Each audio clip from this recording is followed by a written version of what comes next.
Hello बच्चों, welcome to my YouTube channel Devika studies. तो बच्चों, आज की इस वीडियो में हम क्लास 12 फिजिक्स के अनसोल्ड पेपर को सॉल्व कराने वाले हैं। तो ये वो पेपर है जो कि आपका पिछले साल बोर्ड परीक्षा में पूछा गया था। तो आज हम इसमें 2025 का सेट नंबर 1 कराने वाले हैं, जिसका पेपर कोड है 346 JS। तो आइए अब हम अपनी वीडियो को स्टार्ट करते हैं। तो आप इसमें देखिए, सबसे पहले आपको एग्जाम में दिया जाएगा खंड ए।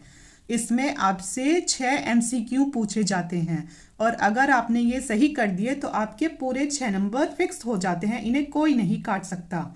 तो और अगर आप इनका स्क्रीनशॉट लेना चाहते हो तो स्क्रीनशॉट ले लीजिए। तो अब हम इसमें क्वेश्चन नंबर 1 के कै को देखने वाले हैं। तो क्वेश्चन है हमारा, विद्युत चुंबकीय तरंगों के संचरण में संचरण की दिशा तथा ध्रुवण तल के बीच कोण होता है। तो आपको इन 4 ऑप्शंस में बताना है क्या सही है। तो इसमें हमारा क्या पूछा गया था कि विद्युत चुंबकीय तरंगों के संचरण में संचरण की दिशा तथा ध्रुवण तल के बीच कौन सा कोण होता है। तो आप इनके बीच में कोण जब ही बता पाओगे अगर आपको पता होगा कि विद्युत चुंबकीय तरंगे क्या होती हैं। तो आपको इसके नाम से ही पता चल रहा है, एक तो होंगी इसमें विद्युत तरंगे और दूसरी होंगी इसमें चुंबकीय तरंगे, तो उन्हें ही विद्युत चुंबकीय तरंगे कहते हैं। तो आइए इसे एक ड्रॉ के माध्यम से समझते हैं। तो इसमें सबसे पहले एक बिंदु O लेते हैं, O से X अक्ष तक ले जाते हैं, फिर उससे Y अक्ष तक ले जाते हैं। तो इसमें ये तो होती हैं विद्युत तरंगे जो कि नीले रंग से आ रही हैं। तो ये है हमारी विद्युत तरंगे जो कि विद्युत क्षेत्र में होती हैं। और जो ये आपको ये वाली तरंगे दिख रही हैं तो ये होती हैं हमारी चुंबकीय तरंगे। और जो विद्युत तरंगे होती हैं उन्हें E से दर्शाते हैं और जो चुंबकीय तरंगे होती हैं उनको B से दर्शाते हैं। अब आप खुद देखो कि O से X तक एक सीधी रेखा जा रही है, तो इसे कहते हैं संचरण की दिशा। क्या कहेंगे? संचरण की दिशा क्या होती है? तरंगे जिस दिशा में आगे बढ़ती हैं उसे ही संचरण की दिशा कहते हैं। जैसे कि अगर इस तरंग की बात करें तो ये ऐसे ऐसे आगे ही तो जा रही है, तो ये वाली लाइन होती है संचरण की दिशा। तो आपसे क्वेश्चन में क्या पूछा गया था? एक तो पूछा गया था कि संचरण की दिशा। तो आप खुद देखो कि जब ये तरंग जारी है, विद्युत तरंग, तो ये इस संचरण की दिशा पर कैसी है? तो इस पर ये लंबवत है। ठीक है, ये ऐसे ऐसे करके ये इस पर कैसी है? तो ये इस पर लंबवत है। ऐसे ही अगर चुंबकीय तरंग की बात करें तो ये भी इस संचरण की दिशा पर कैसी है? तो ये भी इस पर लंबवत होती हैं। ठीक है, तो ऐसे ही अगर बात करें ध्रुवण तल की, तो बच्चों ध्रुवण तल क्या होता है? विद्युत क्षेत्र का कंपन तल ही ध्रुवण तल कहलाता है। तो ये तो था हमारा विद्युत क्षेत्र, तो इसमें जो कंपन वाला तल होगा उसे ही ध्रुवण तल कहेंगे। तो आप खुद देखो कि यहाँ जो कंपन होगा वो भी इस संचरण की दिशा के कैसा होगा?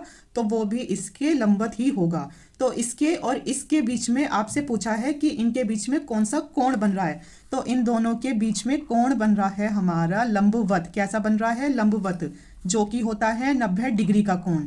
ठीक है, और इस लंबवत का मतलब क्या होता है? इसका मतलब होता है सीधा खड़ा होना। अब एग्जाम्पल के लिए, जैसे ये एक जमीन है और आप इस पर सीधे खड़े हो। ठीक है, आप इस पर सीधे खड़े हो, तो इसका मतलब आप इसके क्या हो? तो आप इसके लंबवत हो।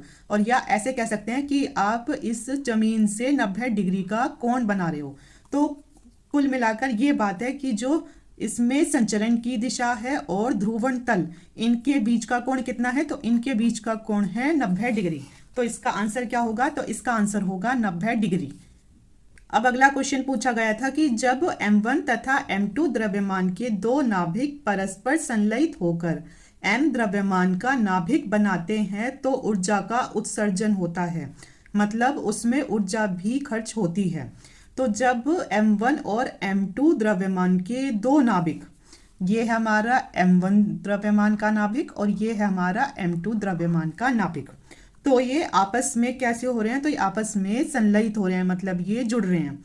तो ये क्या बनाते हैं? तो ये M द्रव्यमान का नाभिक बनाते हैं। तो ये दोनों आपस में जुड़कर M द्रव्यमान का नाभिक बनाते हैं। और साथ में ये नाभिक तो बनता है, लेकिन उसके साथ ऊर्जा का उत्सर्जन भी होता है। इसका मतलब ऊर्जा भी खर्च हो रही है, मतलब ऊर्जा भी निकल रही है। इसका कुल मिलाकर ये मतलब है कि अगर M1 आपने 5 लिया है और M2 भी 5 है, तो जब इन्हें जोड़ेंगे तो ये कितना होना चाहिए था? 10 होना चाहिए था। ठीक है, पर यहाँ पे कुछ ऊर्जा खर्च हो रही है, हम समझ रहे हैं 2 ऊर्जा खर्च हो रही है। तो फिर अब ये कितना बचा, तो ये बचा 8, और जबकि टोटल कितना आना था, 10-10 टोटल आना था, और आया कितना 8, क्योंकि ऊर्जा भी साथ में खर्च हो रही है, ऊर्जा का भी उत्सर्जन हो रहा है। तो इसीलिए अब आपको दिख रहा है कि ये बड़ा है या फिर ये बड़ा है, तो हमें दिख रहा है ये ही बड़ा है, तो इसीलिए इन दोनों का जोड़ बड़ा होगा। तो m1 प्लस m2 बड़ा है किससे, m से, तो इसका ऑप्शन है ये सही। ठीक है, इसका ऑप्शन सही ये है कि m1 प्लस m2 बड़ा है m से। अब हमारा क्वेश्चन नंबर 3 पूछा गया था जो, तो इसमें पूछा गया था कि एक प्रत्यावर्ती धारा परिपथ में 8 ओम का प्रतिरोध तथा 6 ओम का प्रेरकत्व प्रतिघात श्रेणी क्रम में लगे हैं, तो परिपथ की प्रतिबाधा क्या होगी। तो इसमें आपको दे रखा है 8 ओम का प्रतिरोध, तो 8 ओम का प्रतिरोध का मतलब है R दे रखा है कितना, 8 ओम। ठीक है, और साथ में दे रखा है 6 ओम का प्रेरकत्व प्रतिघात, तो वो हो गया XL, प्रेरकत्व प्रतिघात होता है XL, तो वो हो गया हमारा 6 ओम। और आपसे ये भी बोला गया है कि ये श्रेणी क्रम में लगे हैं, तो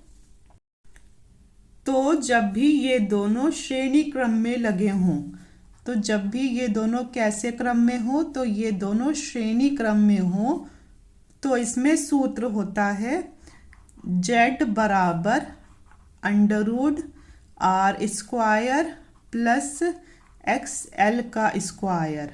ठीक है, R कितना है 8, तो 8 का स्क्वायर प्लस XL कितना है 6 का स्क्वायर।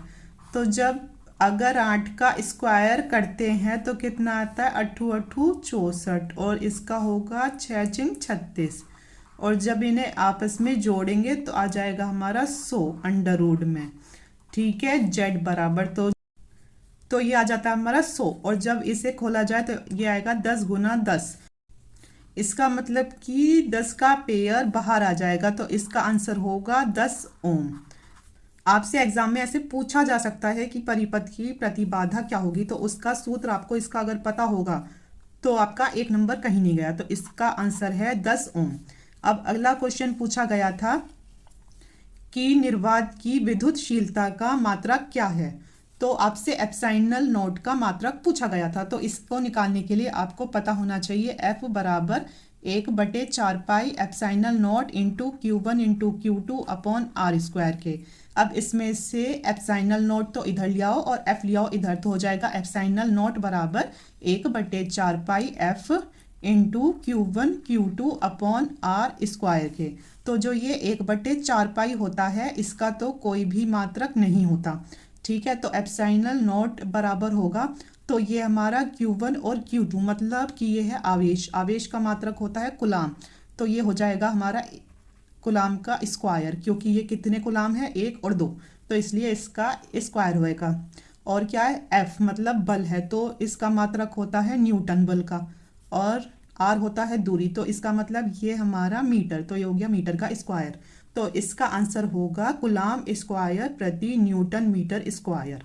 तो आपके निर्वात की विद्युतशीलता का मात्रक होता है कुलाम स्क्वायर प्रति न्यूटन मीटर स्क्वायर। अब आपसे अगला क्वेश्चन पूछा गया था कि न्यूनतम आवृत्ति की विद्युत चुंबकीय तरंग कौन सी है, किसकी न्यूनतम आवृत्ति याद रखना, तो इसकी विद्युत चुंबकीय तरंग होती है माइक्रो तरंग। कौन सी होती है, जैसे इसकी तरंग होती है माइक्रो तरंगे, और या उन्हें हिंदी में सूक्ष्म तरंगे भी कहते हैं। सूक्ष्म का मतलब सबसे छोटा। ठीक है, तो इसका आंसर क्या होगा, इसका आंसर होगा सूक्ष्म तरंगे। और कभी कभी एग्जाम में अगर सूक्ष्म तरंगे ना दे रखा हो तो आपका आंसर होगा माइक्रो तरंगे, तो इन्हें दोनों को ही याद रखना।